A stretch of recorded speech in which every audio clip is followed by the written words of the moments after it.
नहीं रहबा तो सुतब के करा रामे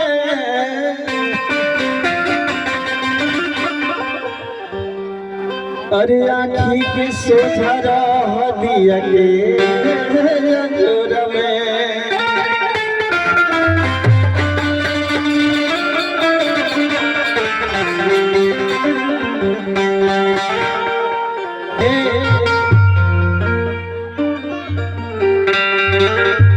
अरे हमारी राजा जी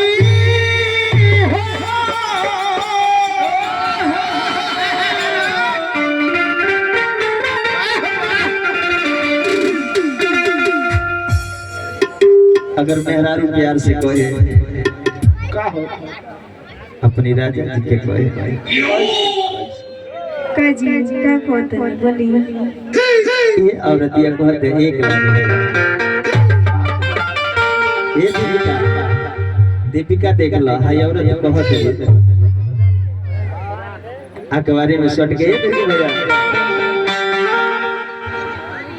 अरे हमारी राजा जी हो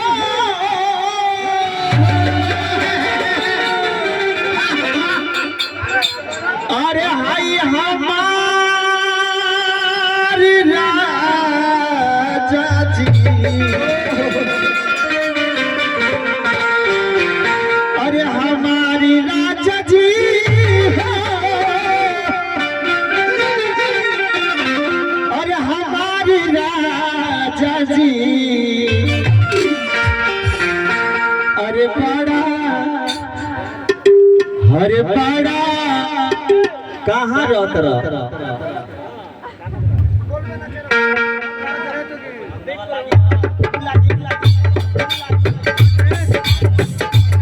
हमारी राजा जी हमारी राजा जी हमारी राजा जी हमारी राजा जी बड़ा प्यार से जलावे हमारी राजा जी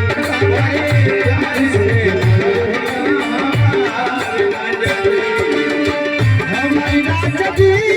हमारी राजा जी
और देखिए अजय ड्राइवर साहब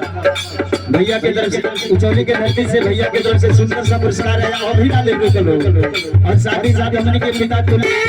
हमारी राजा जी हमारी राजा जी हमारी राजा जी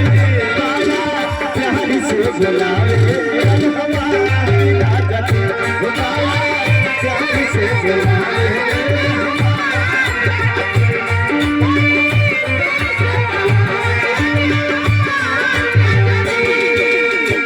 एक और पुरस्कार है हमारे हृदय के पास में रहते हृदय में रहते आदरणीय आप कुछ न कुछ सीखने के मिलेला आदरणीय हमारे भैया 1 लाख भैया बिरहा के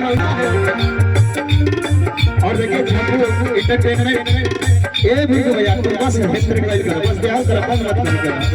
कहेगा दिन में खाकल खेतैले सजवा कोइला काने से आइले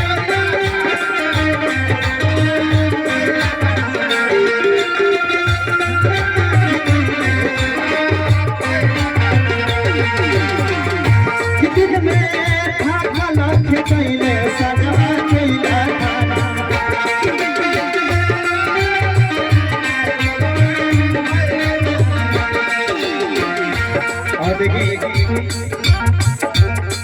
और देखिए हमारे गौरी के धरती से बबुआ के तरफ से पुरस्कार है और साथ ही साथ हमारे यूट्यूबर आदरणीय आप श्री झप्पू यादव ऑफिशियल उनके तरफ से ये ढेर सारा पुरस्कार आया हृदय की गहराई से कोटि कोटि प्रणाम है आशीर्वाद की कामना है लेकिन का एक भाई मुस्कान दिन में ठाकुर खेतैले सजवा कोइला काने से आइले दिन में